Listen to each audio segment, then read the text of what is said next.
শুভ দুপুর বন্ধুরা, আমি এসেছি সর্ষে ইলিশ আজকে সর্ষে বাটা করছিলাম। ইলিশ মাছ কীভাবে করেছি আপনারা দেখুন। প্রথমে মাছটা ভেজে নিয়েছিলাম, তারপরে কালো জিরে তেজপাতা ফোড়ন দিয়ে কাঁচা লঙ্কা ফোড়ন দিয়েছিলাম। পরে মাছগুলো ঢেলে দিয়ে আমি যে বাটনাটা বেটেছি এখানে আছে সর্ষে, সাদা সর্ষে, কালো সর্ষে, মরিচ বাটা, জিরে বাটা।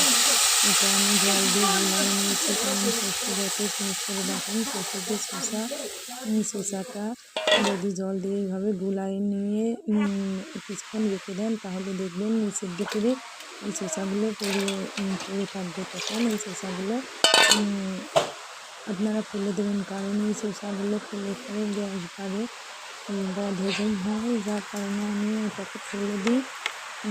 দিয়ে উপরে জলটুকু নিয়ে নেওয়ার পরে ভালো করে ফুটাই নিয়ে হলুদ লবণ দিয়ে নামানোর সময় সামান্য একটু চিনি দিয়ে নামিয়েছি, যাতে পিঠে ভাতটা পেকে যায়। সর্ষে বাটা পেতে লাগে, এই জন্য একটু চিনি দিলে আর পেতে ভাতটা থাকে না। আমার ভিডিওটা ভালো লাগলে লাইক কমেন্ট শেয়ার করবেন, আর আমার চ্যানেলটি সাবস্ক্রাইব করে আপনারা আমার পাশে থাকবেন।